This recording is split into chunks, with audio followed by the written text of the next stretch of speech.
So anyway, am I right in thinking that you are self-taught? Yes. And so how did painting begin for you? First, I started with drawings.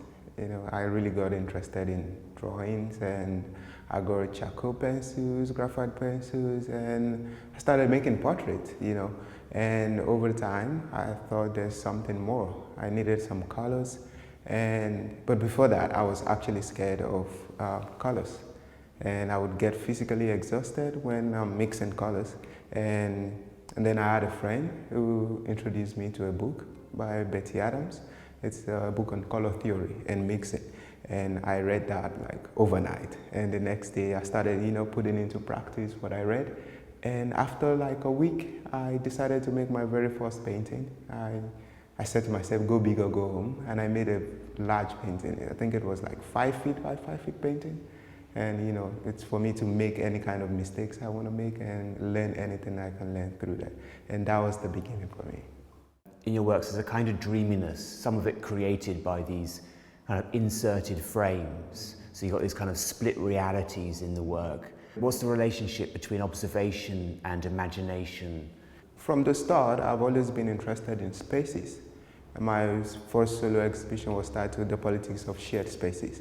And over time, I started really thinking of different spaces where we can, exhibit, not in terms of art, but as human beings, from dreamlike space, from psychological space to the real world space, and how these two can, come together and form something new in terms of painting.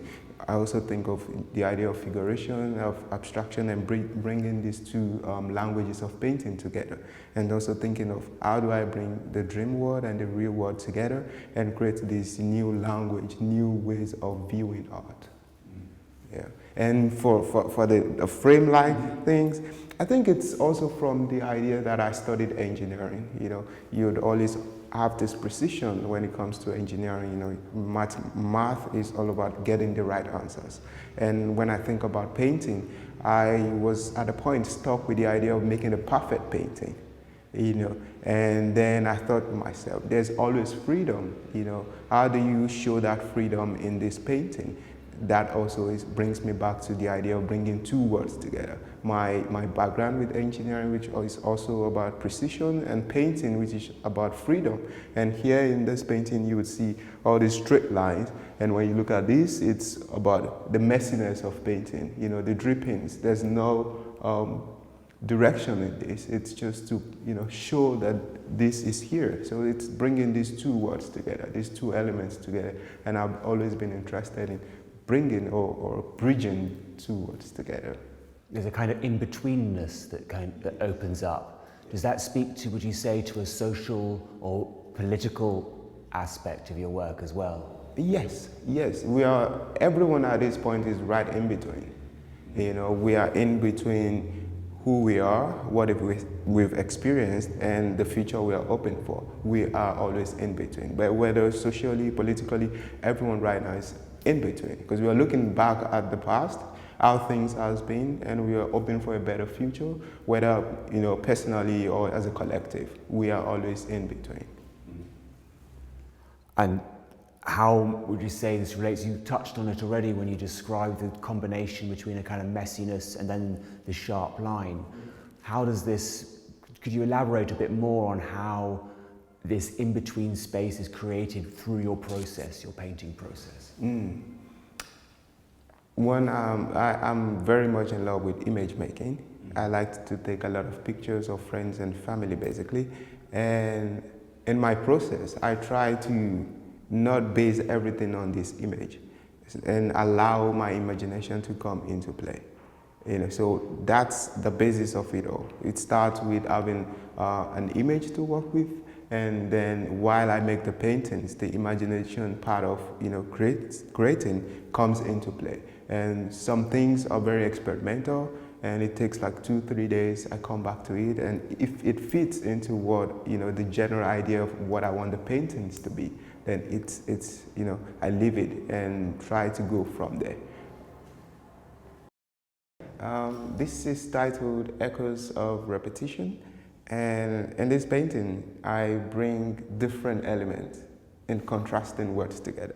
So this is me, you know, with an afro and then with my locks here, and it shows me in two different worlds or different spaces. This is me in Nigeria, and this is me right here in the Netherlands in my studio. Right, and again, when you look at this painting, you see this element of abstraction in the painting, and you see the element of figuration. This is also two different elements coming together in this painting. You know, so that's why I call it the echoes of repetition. It's about bringing two words together, two different stories about me, about myself as a person, my background from engineering to painting, you know, bringing the story of home into my painting, because when I was making this painting, I couldn't shake off the idea of home. You know, I started thinking of home as in Nigeria and home in the Netherlands, and navigating these two words, you know, back and forth. And it's like the way I think about it, it's a continuous back and forth. It will always become a repetition. I'll always go back to Nigeria, I'll always be in the Netherlands. So it's always a back and forth thing, and I'll always be in the middle.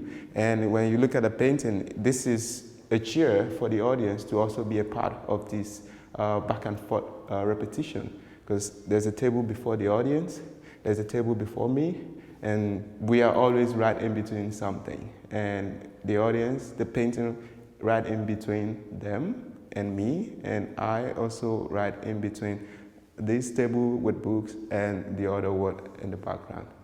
And it's always about bringing all these elements, all these stories, all these different words together and creating a new visual language. What have you been working on at the Rijksakademie? Wow, a lot of experiment. I am very experimental. I try different styles. I try to experiment on different things. I mean, some here was out of my experiment. You know, I would experiment on paper. I would experiment on different, you know, painting techniques. So at the Rijksakademie, I started in my second year, actually, which I am right now. I started two different ideas. So, which this body of work is one of the ideas, and the other one, you know, I can't show the two at once, but it's birthed out of, you know, my time reading books after my first year open studios, because I've always been interested in literature and reading books, which you would see a lot of books in the paintings, and I've always been interested in how writers think, because, you know, they use words to create images in our head. And I thought of how can I make paintings in such a way that what you see transcends another sort of image in your head. And so those are my experiments, and this is something I've been working on in the past 1 year. And with this body of work also, you, like you said, you sense that dreamlike and alternate or psychological reality that is coming into play, and that is something I try to capture, because that's something I've seen in literature, in books, novels, and I try to, you know, bring that into painting. The story. And, yes. The story. Yes. Yeah, there's certainly a sense of a story in Yes. works. Yeah. And that's something I've been working on the past 1 year, you know, to bring it into my practice as a painter.